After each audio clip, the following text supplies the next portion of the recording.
Imagine you wake up. Your eyes open slowly. The air smells of sweat, blood, and dirt. You hear chains. You feel cold stone beneath you. And then it hits you. You are no longer free. You are a gladiator in ancient Rome, 100 AD, and in just 24 hours, you will either stand before 50,000 screaming Romans in the Colosseum, or you will be dead before you ever get the chance. Today, I'm going to take you minute by minute through the most brutal, terrifying, and shocking day of your life.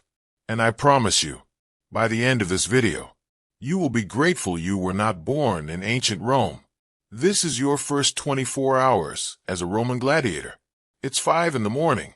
Before the sun rises over Rome, you are already awake, not by choice.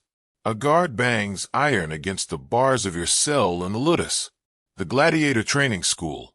You have 30 seconds to stand. The Ludus is not what the movies show you. There's no glory here. No red capes or golden armor. Just rows of small stone cells, barely large enough to lie down. 8 men to a room. The smell is unbearable. And you are the newest prisoner here. The man next to you has a scar that runs from his left eye to his chin. He doesn't look at you. Nobody does. In this place, making friends is dangerous, because the man next to you today could be the man you face in the arena tomorrow. You are taken to the training yard. A paulus, a thick wooden post, stands in the center. This is your enemy for the next 4 hours. You will hit it until your arms cannot move. The doctor, your trainer, watches every strike. He is not kind. He does not encourage. He corrects with a wooden rod across your back. When your form breaks, and your form breaks a lot. Here is the shocking part. Gladiators were not trained to kill quickly. They were trained to fight beautifully, to entertain the crowd. A quick death has no spectacle. The crowd wanted blood, yes, but they wanted drama first. So you learn to wound, to dodge, to create tension. Death was an art form, and you are a student. After 4 hours of training, you expect meat, protein, maybe wine. What you get instead will shock you. Roman records, confirmed by modern bone analysis, show that gladiators ate primarily barley and beans. Historians called them hordearii, the barley men. They were deliberately fed a high-carbohydrate, plant-based diet. Why? Because the Roman doctors believed the extra body fat protected vital organs during combat. A thin gladiator bleeds out too fast. A thick gladiator bleeds slowly and fights longer.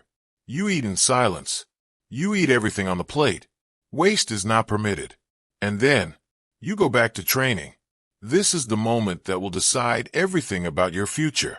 You are brought before the lanista, the owner of your gladiatorial school, and he studies you, your height, your build, the way you move, your aggression. Then he assigns you a gladiator type. And this assignment, this single decision made by one man in 5 minutes, will determine how you live, how you fight, and how you die.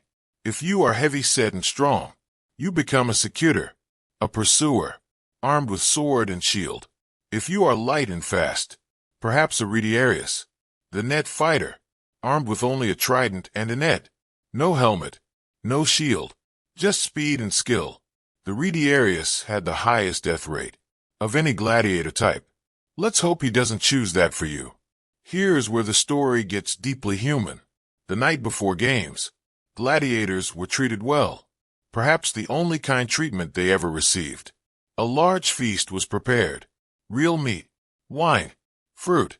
Citizens of Rome were even allowed to attend this banquet, to come and see the men who might die tomorrow. People came to stare at you, to eat with you, to ask your name. Some brought their children. Some came to weep. Some came out of morbid curiosity. And you sat there, eating the finest food you tasted in months, knowing that tomorrow, the crowd might be screaming for your death. Some gladiators used this night to write letters. Some prayed. Some sat in silence.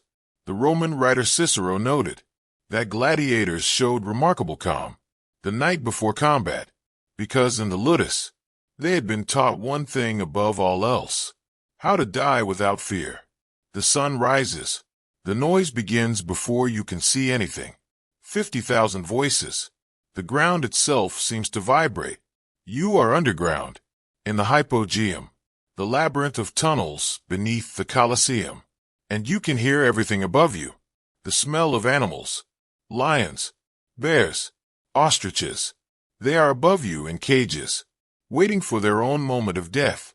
You hear their cries through the stone above your head. Then, a crack of light.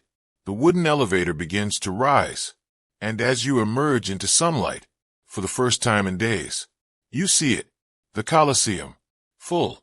Every seat occupied. Every eye turning toward you. The crowd does not cheer yet. They are watching, measuring you. And you realize, this is it. Everything you trained for. Everything you suffered through. It comes down to the next few minutes. The gladiator, who stood before 50,000 Romans, was not just a fighter. He was a man stripped of his name, his freedom, and his future, forced to perform death as entertainment for a civilization that called itself the greatest in the world. And yet, some gladiators became legends. Some were cheered so loudly, so consistently, that they earned their freedom. They were given a wooden sword, the Ludus, the symbol of liberation, and they walked out of that arena as free men. But most did not. If you survived your first 24 hours, you were lucky. If you survived your first year, you were exceptional. And if you ever earned that wooden sword, you were one in 10,000. If you found this journey into ancient Rome fascinating, there is so much more waiting for you. Subscribe and join me, because history is not just told, it is survived. I'll see you in the next one.